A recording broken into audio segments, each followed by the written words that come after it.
Todd Young Online presents Young Tales. Tales for the young and the young at heart. Today's story, My Lord Bag of Rice, from Japanese Fairy Tales by Theodora Ozaki.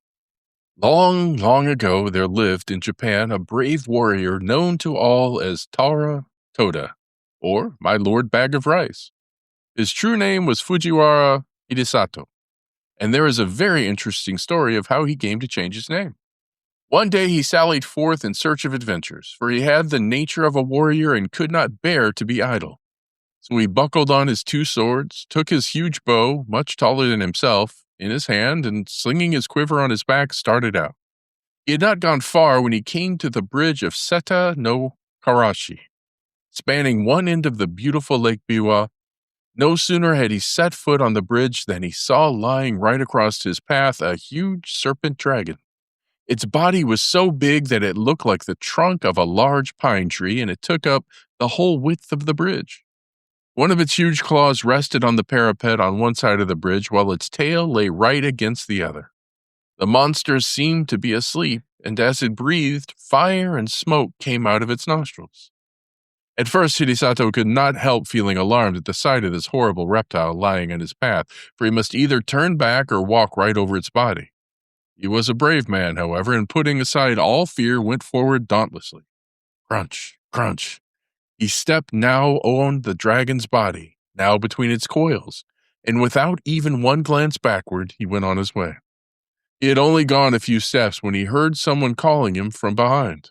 On turning back, he was much surprised to see that the monster dragon had entirely disappeared, and in its place was a strange-looking man, who was bowing most ceremoniously to the ground. His red hair streamed over his shoulders and was surmounted by a crown in the shape of a dragon's head, and his sea-green dress was patterned with shells. Hidesato knew at once that this was no ordinary mortal, and he wondered much at the strange occurrence. Where had the dragon gone in such a short space of time?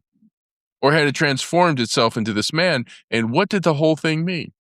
While these thoughts passed through his mind, he came up to the man on the bridge and now addressed him. "Was it you that called me just now?" "Yes, it was I," answered the man. "I have an earnest request to make to you. Do you think you can grant it to me?" "If it is in my power to do so, I will," answered Hidesato. "But first, tell me who you are." "I am the dragon of King Lake, and my home is in these waters just under this bridge." "And what is it you ask of me?" said Hidesato. "I want you to kill my mortal enemy, the centipede, who lives on the mountain beyond." And the Dragon King pointed to a high peak on the opposite shore of the lake. "I have lived now for many years in this lake, and I have a large family of children and grandchildren.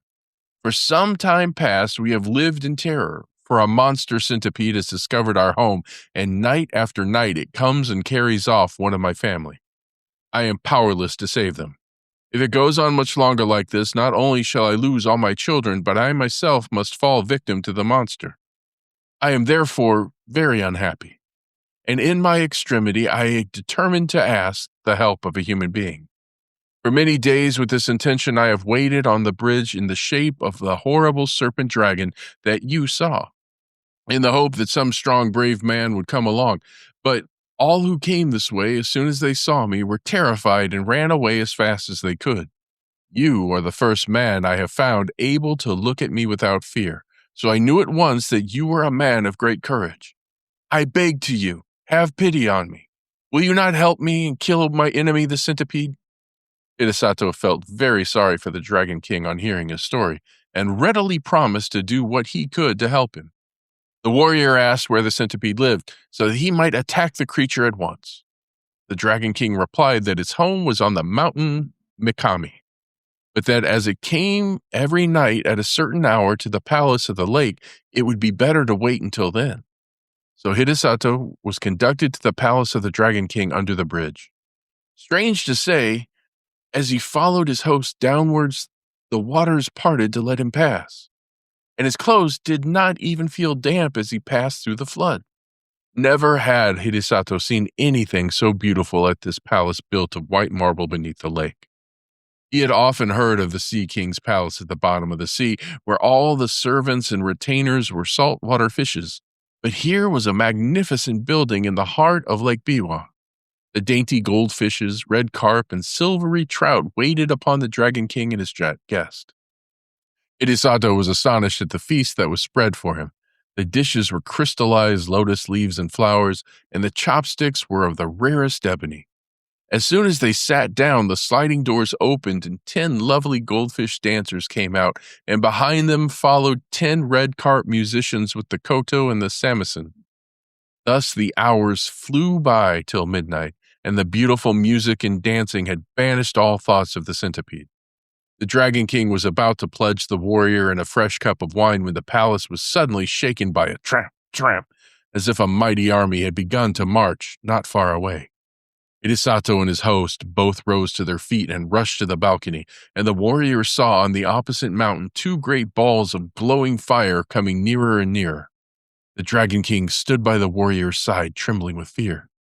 "The centipede! The centipede! Those 2 balls of fire are its eyes.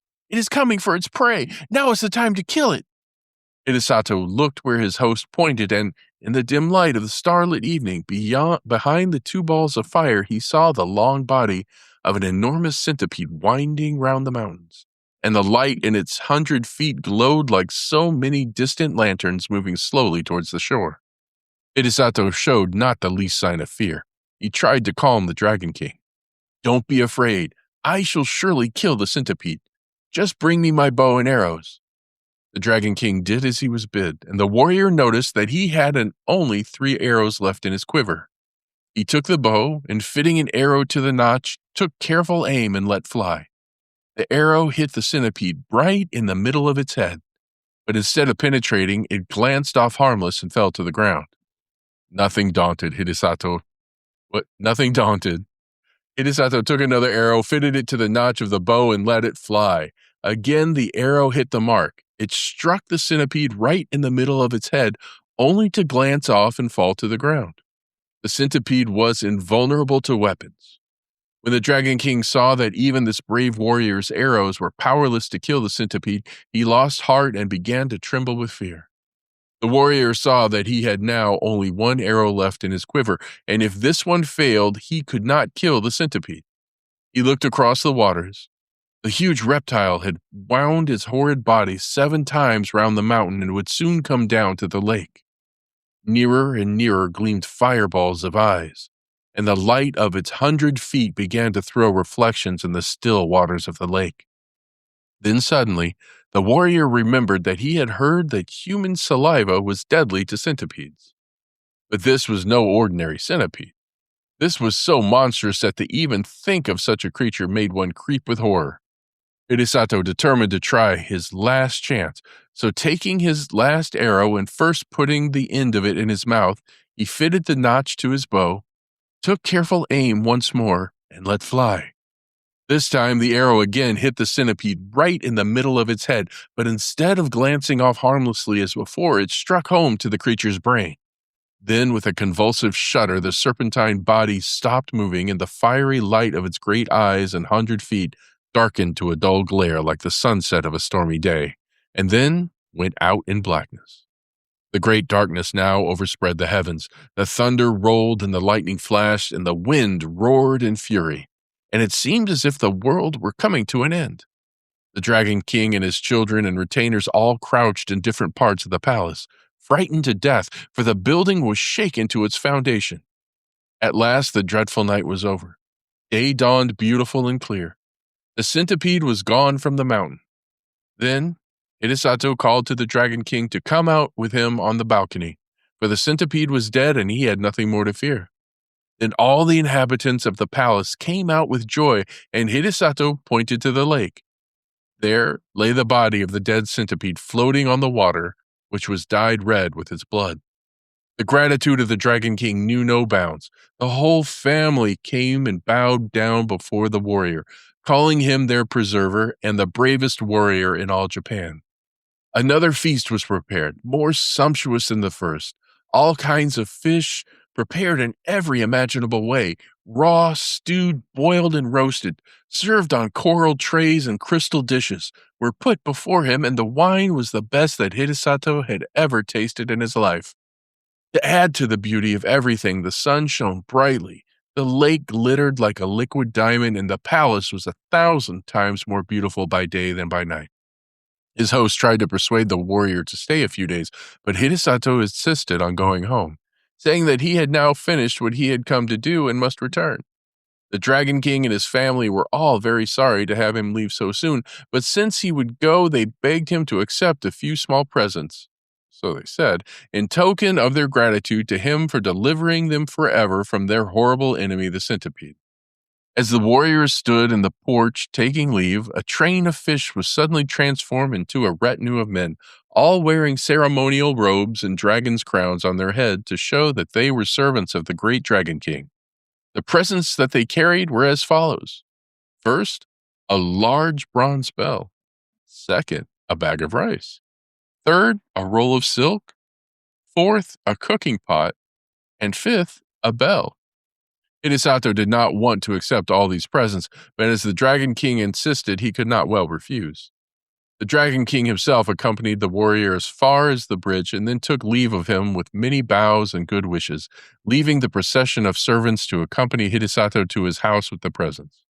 The warrior's household and servants had been very much concerned when they found that he did not return the night before, but they finally concluded that he had been kept by the violent storm and he had taken shelter somewhere.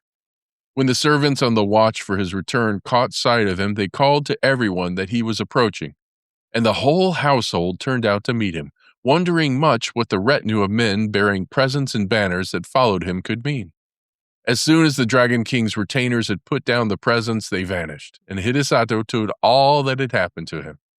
The presents, for which he had received from the grateful Dragon King, were found to be of magic power. The bell only was ordinary, and as Hidesato had no use for it, he presented it to the temple nearby, where it was hung up to boom out the hour of the day over the surrounding neighborhood. A single bag of rice, however much was taken from it day after day for the meals of the knight and his whole family, never grew less the supply in the bag was inexhaustible. Wait, let me read that again.